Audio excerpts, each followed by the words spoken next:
Hi there. Welcome to Jesus and Tiffany, and I'm Tiffany. Um, Today I want to talk about the retreat I went at Lake Louise Christian Retreat or Christian Community, and we had a person there who was a teacher at uh,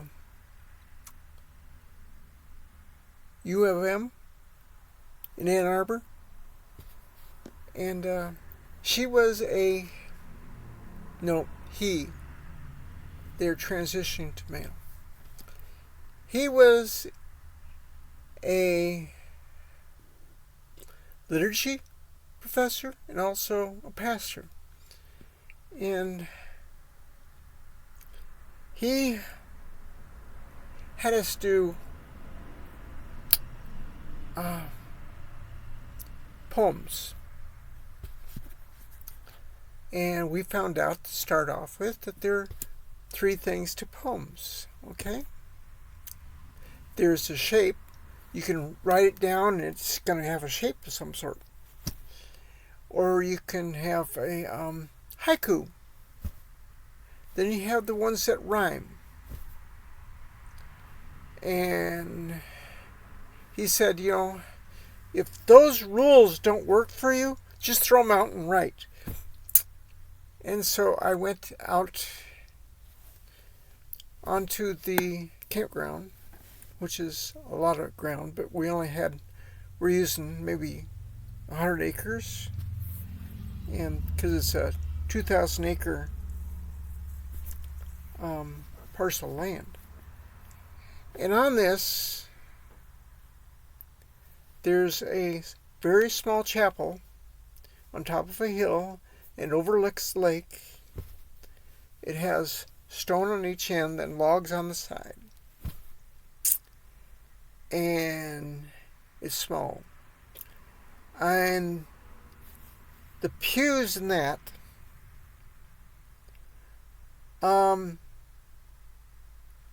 like 2 adults would be enough. If you have them bigger than average, it might be really cozy. And the floor is stone, and the pews are made of wood. It's a camp. And so the pews are straight across on the bottom. The stones are not level. So you can rock if you were going to. And toward the altar area, there is a rail that's made of logs. The altar is made of logs. But there's a big window. It's probably 5 feet by 6. So it's really big. And I just lost light. Maybe a cloud. Okay.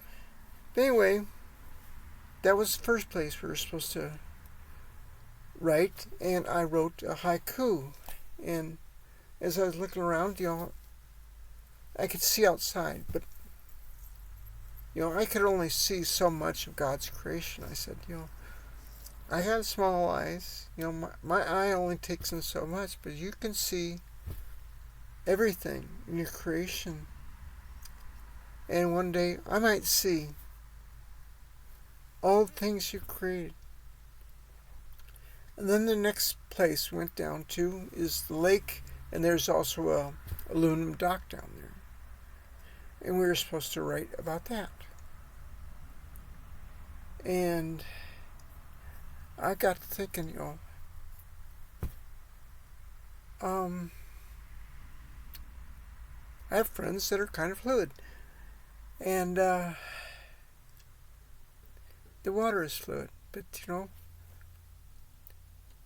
when the wind blows over the water, it comes alive.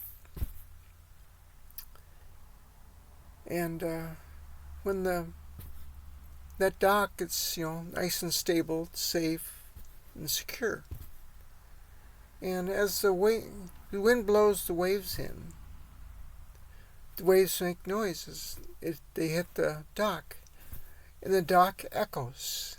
I thought, this is like my friends,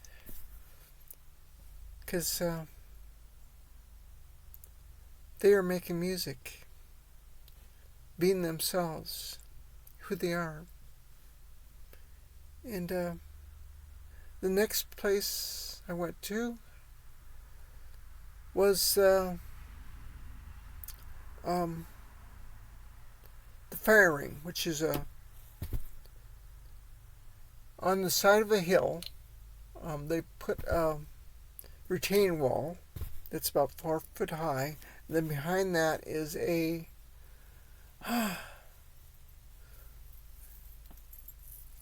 space that's open. It's about 12 feet back up to the hill, and it's a nice flat place to be. And there's a fire ring there, so you can have fire during the night. And there's a cross right next to the retaining wall, and it's made of logs, and it's about 10 feet tall.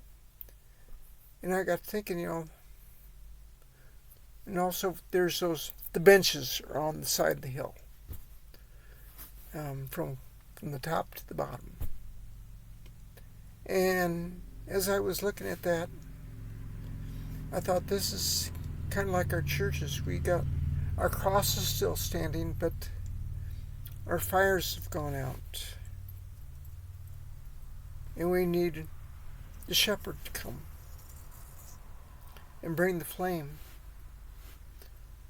and relight our hearts, to have passion to reach the lost, to reflect Jesus. And so we need to take that flame that God has put in our hearts and share it with people. Share Jesus with people. The next place we had was the big chapel. And the big chapel is logs, very dark brown. And I thought, this is really plain. And I go inside, and it's still logs, but they've been varnished. And the pews have been varnished. And pews are not soft. They're kind of hard, because there's no give, no cushion at all. And you look around, and it's kind of barn-like. You can see the rafters, every part that's there. There's logs are crossing to make sure the whole building stays stable. And it's really not dramatic. It's kind of plain. Then I said, you close your eyes, and you can think about God. Think about His presence. Think about who He was, His character. And in that, we see that God makes a plain, ordinary place that's not very dramatic into an extravagant place, because He is there. Then the next place we went is this one building that has what's called a labyrinth. And what is paint on, there's cement, and around they paint around a piece of cement and put some lines through it so it looks cracked and that. It looks like a stepping stone. And there's stepping stones, and they go for a bit, and then they'll make a turn to go the other way. And you might go a long ways, you might go a short ways. So it's kind of like go, turn, go and turn, and go and turn, and go and turn some more. And it's just back and forth, and finally you get to the center. And then when you get to the center, you work your way back out. And what it is, you're supposed to be thinking of, what do I need to get out of my life as you're walking into it? And what do I need to get in my life as I'm going out? But anyway, as I'm looking at this place, in this labyrinth, trying to figure, okay, what am I going to write? Okay. They're drawn on stones. They're imitation stones. And they look like sausage links or Tootsie Rolls put end to end. And, there's not room to walk with anybody. So you're walking alone. And in my life, I don't want to walk alone anymore. I want somebody in my life. Like a husband. But that didn't happen. Not yet. But anyway, I'm walking alone. And I've been alone for a good 9 years since I came out. And there's just no one to share life. But as I think about my walk in this labyrinth, I get to the other end. I said, when I get to the other end, Jesus is there. And he loves me. But he's always been walking right next to me. And we got to realize that, we go through this life and we have difficulties. But Jesus does not leave us. We don't see him. But, take my word. He is there next to you. And he loves you. A lot. A whole lot. And the next place we're supposed to do is the cafeteria. And I thought about the cafeteria because this is a LGBT Christian retreat. And I have people here who have become my friends in a short time. People I cared about. There's one lady, she's,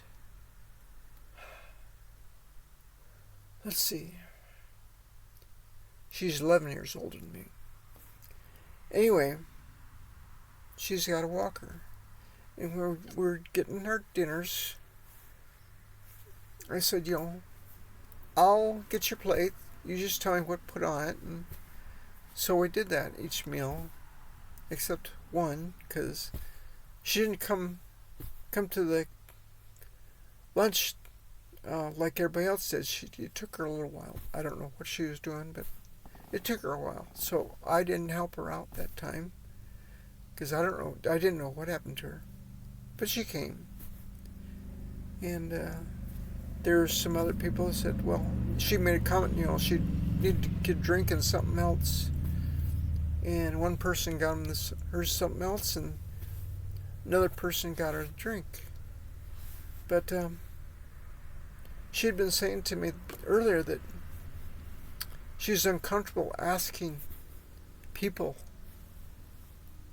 to help her out. I said, if you don't ask people to help you out, you're preventing somebody from being Jesus to you. And so she got that. But anyway, on to my writing about the cafeteria. Here I was eating in the cafeteria with these people, and we became family. And we only had the next day, or half of the next day, till 3 o'clock. And we had to go. And so we were going to be saying goodbyes to people. We may never see them again. But they became special to us.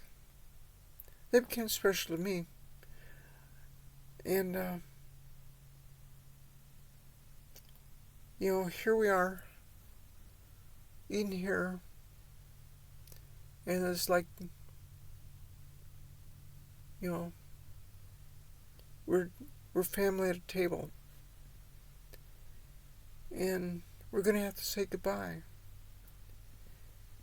And we don't know what that will look like, if we'll ever see somebody again or not. But I said, there's going to be a day we won't be saying goodbyes anymore. We will be sitting at the Lord's table, enjoying life, enjoying His presence, and not having to say goodbye anymore. And that's what I wrote about in my poems. Not word for word, but just gave you an idea. But those are things that really went through my head. We did do another exercise. I didn't do it right. You have to say that, because we were supposed to go out there and sit somewhere and look around for about 15 minutes. I forgot about that. Forgive me, I'm old, I forget easy. I really do. And,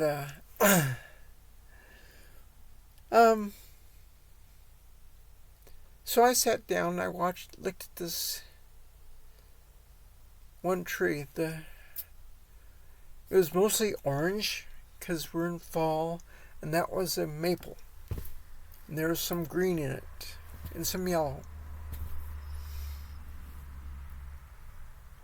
And I got to looking at it and thinking about where I was at. And I thought, this is kind of like being in a city with skyscrapers. And these skyscrapers, though, were colorful. And these skyscrapers are holding their hands up to God in praise. And they're letting their brilliant colors just glorify Him. And,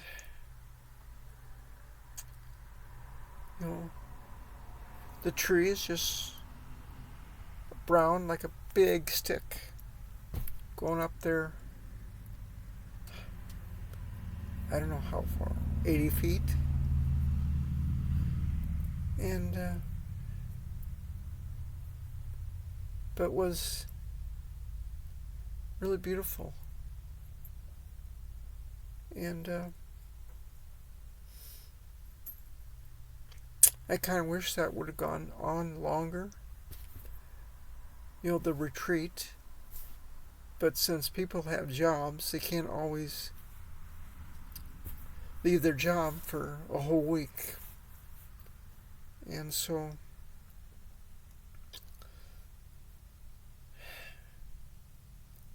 we kind of ended it at 3 o'clock. We all went to our places.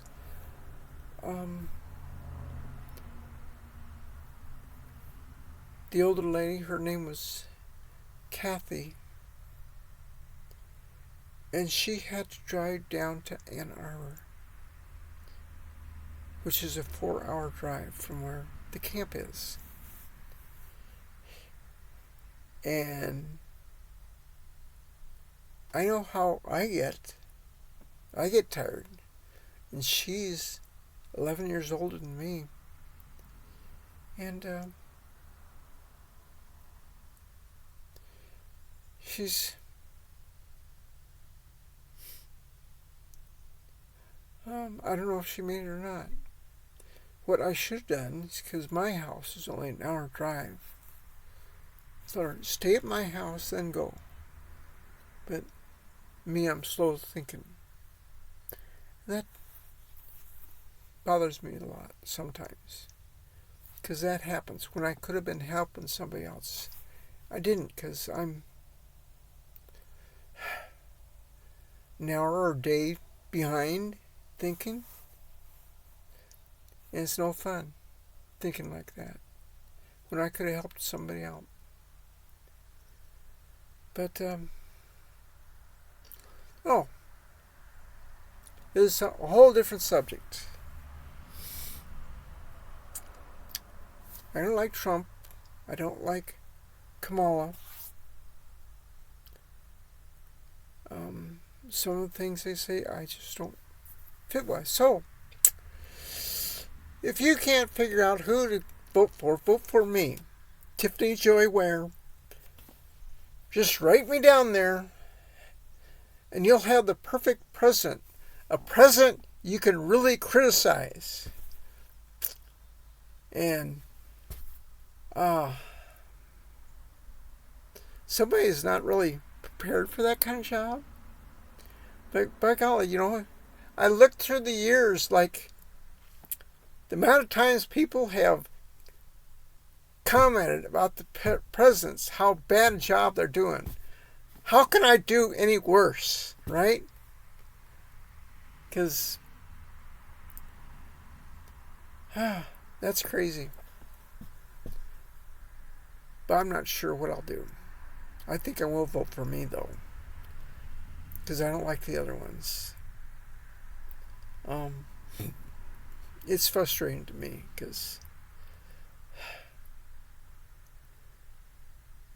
they're people, Ronald Reagan was good, but I criticize Carter, and somebody pointed out to me President Carter's biggest problem was he cared about people, and he didn't want anybody hurt. And so his caring affected his presidency. But in a way, that's a really good president to have, is somebody who cares. Yeah, he got a lot of flack. A lot of criticism. I did some of that criticism. And if I could, I would apologize to him for that. Because I wasn't right. And God didn't think it's right either that I criticized him. Because it says in the Bible that God chooses the people that rule over people. So, when I criticize the president, I criticize God's judgment. And so I have tried not to do that much anymore. I'd like to not do it at all. It also says in the Bible that we're to pray for our leaders. And I think we ought to do more of that. I think we ought to do that as a church body and also as the body of Christ. And there are 6 churches in this area, maybe 7. What if we all got together and were praying for our president, for him to have wisdom, for God to guide him? I wonder what kind of country we would have.